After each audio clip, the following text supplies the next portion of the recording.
Bisnis transfer Manchester United di bulan Januari belum berjalan lancar meski sudah setengah bulan berlalu, tetapi klub tersebut jelas bekerja keras di balik layar. Dari kemungkinan hengkangnya Marcus Rashford dan Casemiro, hingga desas-desus tentang kepindahan Randal Kolo Muani, United selalu hadir dalam berita transfer. Seorang pemain dikaitkan dengan klub secara tiba-tiba, dan tidak ada yang mengetahuinya. Itulah yang terjadi ketika minat terhadap Néné Dorgelès dilaporkan baru-baru ini, dengan klub memantau paket untuk pemain internasional Mali tersebut. Kesepakatan itu memiliki jejak satu orang di dalamnya. Pengaruhnya di Old Trafford semakin besar. Minat pada Néné Dorgelès mengisyaratkan bahwa Christopher Fifel semakin berpengaruh di Old Trafford karena keadaan seputar kesepakatan itu tidak mungkin hanya kebetulan. Fifel memiliki sejarah panjang dan termasyhur dalam menyiapkan dan memaksimalkan sumber daya dari waktunya bersama jaringan Red Bull, dan minat Dorgelès muncul langsung dari buku pedoman itu. Pemain sayap asal Mali ini bermain untuk RB Salzburg, dan tak seorang pun akan lebih mengenal kualitas dan potensinya daripada Fifel yang sangat memahami jaringan RB. Di usianya yang ke-22, ia adalah tipe pemain yang tidak banyak dikenal, yang menjadi bagian dari jaringan RB untuk klub saudaranya, yang memastikan jalan menuju RB Leipzig pada akhirnya. Kini, United mengganggu hal itu dengan mencoba mengambil bakat langsung dari sumbernya, alih-alih membayar jutaan dolar lagi saat mereka mencapai ketenaran publik. Ketertarikan pada Dorgelès, ditambah dengan Diego Leon, menunjukkan ambisi Sir Jim Ratcliffe untuk aktif di pasar, dan MU akan jauh lebih baik karenanya.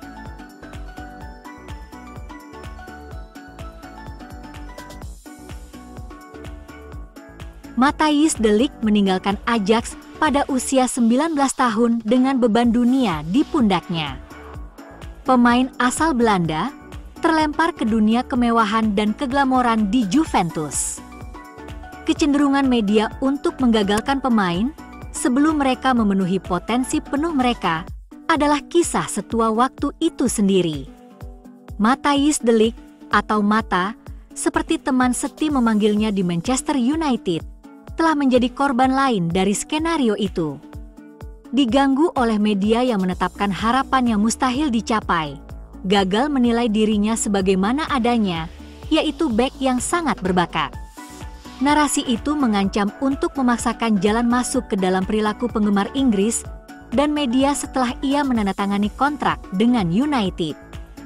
Beberapa komentar beredar di internet, bahkan dari orang-orang seperti Paul Scholes, yang seharusnya lebih terdidik tentang situasi ini, mengingat posisinya sebagai pakar dalam permainan, bahwa de Ligt berjuang untuk mendapatkan waktu bermain di Bayern Munich dan gagal di Juventus. Tidak satu pun dari pernyataan ini benar. De Ligt memiliki penampilan tertinggi kedua untuk bek tengah selama waktunya di Bayern. Dia memenangkan gelar Liga di Juventus, serta trofi Copa untuk pemain U21 terbaik, dan juga memenangkan gelar Liga di Bayern di bawah Julian Nagelsmann, menjadi bagian dari unit pertahanan yang sangat kuat di kedua negara. De Ligt telah menjadi incaran selama beberapa waktu di Manchester United, sejak masa Ole Gunnar Solskjaer di klub tersebut. Ineos mengidentifikasi bek tersebut sebagai seseorang yang dapat membawa mereka ke level berikutnya. Pemain berusia 25 tahun yang lahir di Leiderdorp, Belanda, telah menunjukkan semangat juang dalam pertandingan yang dengan sempurna menyoroti apa yang dituntut Ruben Amorim dari para pemainnya. Mata pulih dengan sangat baik kemarin malam, menampilkan salah satu penampilan bertahan terbaik yang akan Anda lihat dari seorang bek musim ini di Eropa. Kemampuannya untuk mundur pada menit ke-91 sungguh mengejutkan, terutama jika Anda memperhitungkan perubahan kecepatan yang ia tunjukkan, meskipun narasi media menuduh bahwa ia tidak memiliki kecepatan yang cukup untuk menjadikannya bek elit. Ruben Amorim baru-baru ini berbicara tentang keinginannya agar timnya berlari seperti anjing gila, dan pemain berusia 25 tahun itu tentu saja melakukan itu saat ia melaju melewati Alejandro Garnacho di garis tengah lapangan untuk mencoba menghentikan serangan balik Arsenal. Sistem yang diterapkan Amorim mungkin juga cocok untuk pemain asal Belanda itu, seperti yang telah diterapkan pada Harry Maguire, dan memungkinkan kedua bek itu untuk tampil terbaik dalam karir mereka. Ia adalah seorang pemimpin, sesuatu yang sangat dibutuhkan Manchester United, dan ia merasa seperti tipe pemain yang akan direkrut klub itu pada tahun-tahun terbaik mereka di bawah Sir Alex Ferguson, yang merupakan pujian terbesar yang dapat Anda berikan kepadanya. Matthijs de Ligt tidaklah sempurna, tetapi sekali lagi, tidak ada seorang pun yang sempurna, dan tidak seharusnya demikian. Ia adalah bek yang sangat berbakat, memiliki sikap yang menular terhadap permainan, dan komitmen yang telah lama didambakan oleh para penggemar United selama beberapa musim terakhir.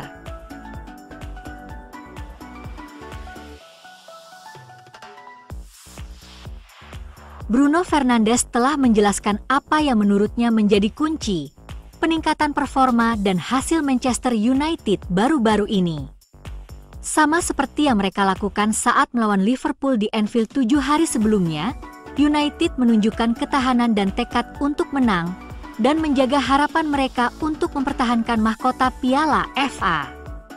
Fernandes, yang mencetak gol baik di waktu normal maupun dalam adu penalti di Emirates, percaya bahwa gairah dan hasrat yang ditunjukkan United dalam 2 pertandingan terakhir mereka telah berkontribusi langsung untuk menghasilkan 2 penampilan yang jauh lebih baik. Bruno mengakui selalu membantu jika tim punya waktu untuk berlatih dan mempersiapkan pertandingan sedikit lebih banyak. Dia rasa skuad sekarang sudah mencapai level yang diinginkan Amorim dari segi usaha, dengan berlari, semangat, dan keinginan untuk memenangkan pertandingan. Dan dia cukup yakin bahwa MU berada di jalur yang tepat untuk melakukannya. Meskipun telah membuat langkah positif, Fernandes mengakui bahwa pelatih kepala Ruben Amorim masih mendesak para pemainnya untuk lebih memaksakan diri di sepertiga akhir lapangan. Amorim memaksa pemain harus mencetak lebih banyak gol. Dan itu benar, menurut Bruno, karena MU adalah tim yang memiliki kemampuan untuk mencetak gol. Di skuadnya ada Rasmus yang mampu mencetak gol, Joshua, Ahmad, Garnacho, Rashi, Anthony, dan bahkan gelandang yang terkadang bermain sedikit lebih dalam, seperti Kobbie Mainoo atau Manu Ugarte, atau Casemiro dan Christian Eriksen.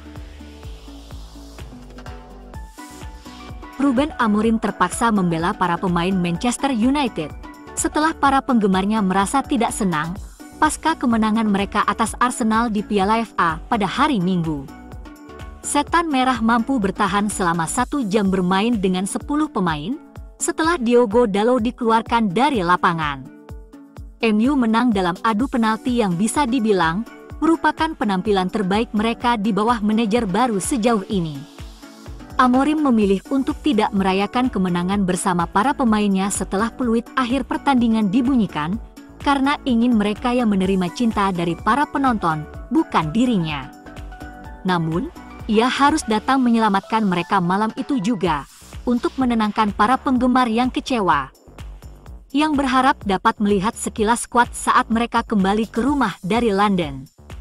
Beberapa penggemar United menerjang cuaca dingin untuk menunggu di luar bandara Manchester dengan harapan dapat melihat beberapa pemain saat mereka mendarat kembali di kota tersebut setelah terbang pulang dari London pada Minggu malam. Mereka kecewa karena tidak ada satupun pemain yang berhenti, tetapi Amorim melakukannya untuk menjelaskan alasannya. Ketika ditanya oleh para pendukung, mengapa tidak ada pemain yang berhenti untuk menandatangani tanda tangan dan berpose untuk difoto, Amorim menekankan pentingnya mereka untuk mengejar ketertinggalan tidur menjelang pertandingan Liga Primer melawan Southampton pada hari Kamis. Meskipun para penggemar pasti kesal karena tidak bisa berinteraksi dengan pemain favorit mereka, penjelasan Amorim menunjukkan bahwa ia memperhatikan setiap detail kecil yang dapat memengaruhi performa timnya, yang pasti akan diterima dengan baik oleh para pendukung setia Old Trafford.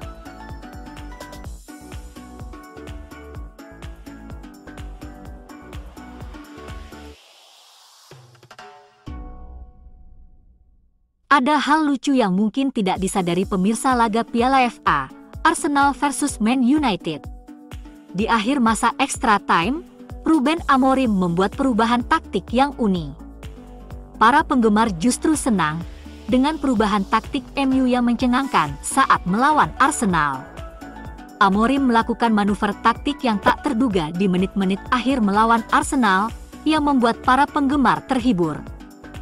Pelatih asal Portugal itu tidak memiliki pergantian pemain lagi, tetapi setelah berunding dengan kaptennya Bruno Fernandes, ia memutuskan untuk menempatkan playmaker berusia 30 tahun itu di belakang dan menempatkan bek Lisandro Martinezu di lini serang, di mana tangki bensinnya yang kosong tidak akan terlalu merusak tim. Taktik yang mengejutkan ini membuat para penggemar terkejut sekaligus senang saat mereka mengungkapkan pendapat mereka di media sosial. Martinez yang sudah kehabisan tenaga sengaja ditaruh di depan agar tidak perlu banyak berlari. Ini terjadi di menit-menit terakhir pertandingan setelah berlari sekuat tenaga selama 120 menit dan mencetak gol yang luar biasa.